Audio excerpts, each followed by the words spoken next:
हाँ जी सर, आपके पास यहाँ पर सवाल में ये कहा गया है कि एक आपके पास स्फीयर है जिसका मास है m1 और रेडियस है r, और एक और स्फीयर है जिसका मास है m2 और रेडियस है r, और इन दोनों के आप देखिएगा तो सेंटर के बीच का सेपरेशन है आपके पास स्मॉल r। ये आपके पास e1 स्पीड से आ रहा है तो राइट डायरेक्शन में, और ये आपके पास e2 स्पीड से आ रहा है लेफ्ट डायरेक्शन में। तो ये आपके पास बेसिकली ऑब्लिक कोलिजन है। ऑब्लिक कोलिजन इसलिए है क्योंकि लाइन ऑफ मोशन जो है वो आपका कॉमन नॉर्मल के लॉन्ग नहीं है, तो ये आपके पास ऑब्लिक कोलिजन है। ऑब्लिक कोलिजन इसलिए है क्योंकि लाइन ऑफ मोशन जो है वो आपका कॉमन नॉर्मल के लॉन्ग नहीं है, ये आपके पास ऑब्लिक कोलिजन है। ऑब्लिक कोलिजन इसलिए है क्योंकि लाइन ऑफ मोशन जो है वो आपके पास कॉमन नॉर्मल के लॉन्ग नहीं है। ठीक है, तो लाइन ऑफ मोशन और कॉमन नॉर्मल के बीच में यहाँ पर एंगल है आपके पास थीटा। लाइन ऑफ मोशन और कॉमन नॉर्मल के बीच में आपके पास यहाँ पर एंगल है आपके पास यहाँ पर थीटा, और वो आपके पास आ जाएगा तो sine theta is equal to r by 2r। Sine theta is equal to r by 2r आ जाएगा। ठीक है, sine theta is equal to r by 2r आ जाएगा। Is it true sir? I guess ये आपको सवाल 100% हो गया होगा क्लियर कि सवाल में क्या कहना है। ठीक है, हाँ जी सर, हम लोग जानते हैं कि E का इक्वेशन हम लोग लिखते हैं कॉमन नॉर्मल के एलोंग लिखते हैं वेलोसिटी ऑफ द सेपरेशन और by velocity of the approach. हम लोग जानते हैं कि E का इक्वेशन हम लोग लिखते हैं कॉमन नॉर्मल के एलोंग लिखते हैं वेलोसिटी ऑफ द सेपरेशन और by velocity of the approach. हम लोग जानते हैं कि E का इक्वेशन हम लोग लिखते हैं कॉमन नॉर्मल के एलोंग लिखते हैं वेलोसिटी ऑफ द सेपरेशन और by velocity of the approach. तो हमारे पास यहाँ पर आ जाएगा E बराबर v2 माइनस v1, और बाई आ जाएगा e1 इंटू कॉस थीटा, और प्लस आ जाएगा u2 इंटू कॉस थीटा। हमारे पास यहाँ पर आ जाएगा E बराबर तो v2 माइनस v1, और बाई आ जाएगा e1 इंटू कॉस थीटा, और प्लस आ जाएगा u2 into cos theta.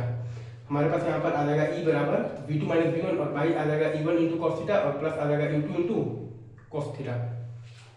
Right sir, right sir, is it true? आगे बढ़े।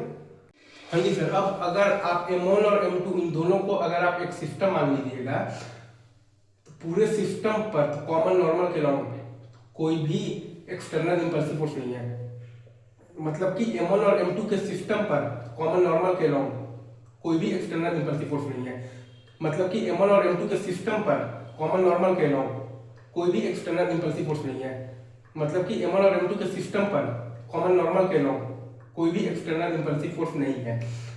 मतलब कि हम लोग m1 और m2 के सिस्टम पर कॉमन नॉर्मल के लॉन्ग लीनियर मोमेंटम कंजर्वेशन लगा सकते हैं। मतलब कि हम लोग m1 और m2 के सिस्टम पर कॉमन नॉर्मल के लॉन्ग लीनियर मोमेंटम कंजर्वेशन लगा सकते हैं। मतलब कि हम लोग m1 और m2 के सिस्टम पर कॉमन नॉर्मल के लॉन्ग लीनियर मोमेंटम कंजर्वेशन लगा सकते हैं। Right sir, is it true? हाँ जी सर, तो वही काम हमने यहाँ पर किया है। तो हमारे पास आया है m1 into e1 into cos theta, और minus m2 into u2 into cos theta, और बराबर आया है m1 इंटू v1 और plus m2 into v2। Right, तो वही काम हमने यहाँ पर किया है। तो हमारे पास आया है m1 into e1 into cos theta, और minus m2 into u2 into cos theta, और वो बराबर आया है m1 इंटू v1 और प्लस m2 इंटू v2 के। राइट, वही काम हमने जब यहाँ पर किया है तो हमारे पास आया है बेसिकली तो क्या आया है m1 into e1 into cos theta, और minus m2 into u2 into cos theta, और बराबर है m1 इंटू v1 और प्लस m2 इंटू v2 के। तो वही काम हमने यहाँ पर किया है। तो हमारे पास आया है यहाँ पर m1 into e1 into cos theta minus m2 into u2 into cos theta, और बराबर है हमारे पास m1 इंटू v1 और प्लस m2 इंटू v2 के। Right sir, is it true? आगे बढ़े। हाँ जी सर, अगर आप m1 और m2 पर ध्यान देंगे ना सर, कॉमन टेंजेंट के लॉन्ग m1 और m2 पर कोई भी इंपल्सिव फोर्स नहीं लग रहा है। कॉमन टेंजेंट के लॉन्ग m1 और m2 पर कोई भी इंपल्सिव फोर्स नहीं लग रहा है। कॉमन टेंजेंट के लॉन्ग m1 और m2 पर कोई भी इंपल्सिव फोर्स नहीं लग रहा है। मतलब कि कॉमन टेंजेंट के लॉन्ग m1 और m2 का लीनियर मोमेंटम कंजर्व्ड है। मतलब कि कॉमन टेंजेंट के लॉन्ग m1 और m2 का लीनियर मोमेंटम कंजर्व्ड है। मतलब कि कॉमन टेंजेंट के लॉन्ग m1 और m2 का लीनियर मोमेंटम कंजर्व्ड है। मतलब कि कॉमन टेंजेंट के लॉन्ग m1 और m2 का वेलोसिटी कंजर्व्ड है। मतलब कि कॉमन टेंजेंट के लॉन्ग m1 और m2 का वेलोसिटी कंजर्व्ड है। मतलब कि कॉमन टेंजेंट के लॉन्ग m1 और m2 का वेलोसिटी कंजर्व्ड है। आई गेस आपको ये पूरा कॉन्सेप्ट बहुत अच्छे से समझ में आया होगा। राइट, अगर आप ध्यान दीजिएगा तो वो चीज़ आपके पास फॉलो भी हो रहा है। अगर आप कॉमन टेंजेंट के लॉन्ग m1 और m2 का वेलोसिटी कंजर्व रहेगा। राइट, तो m1 का पहले भी e1 sin थीटा है और अब भी e1 sin थीटा है। m1 का पहले भी e1 sin थीटा है और अब भी आपके पास e1 sin थीटा ही है। और m2 का अगर आप देखिएगा तो पहले भी u2 sin थीटा ही था और अब भी आपके पास u2 sin थीटा ही है।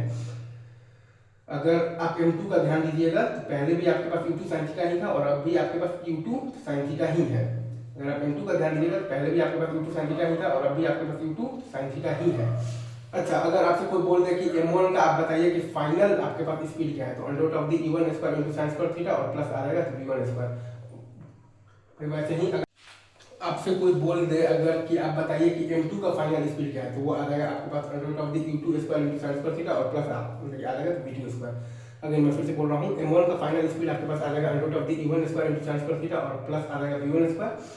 और वैसे ही आपके पास अगर आप ध्यान दीजिएगा तो m2 का फाइनल स्पीड आ जाएगा आपके पास under root of the u2 square into sin square theta और प्लस आ जाएगा आपके पास तो v2 square. Easy, I guess आपको ये चीज़ बहुत अच्छे से समझ में आ गया होगा, ठीक है।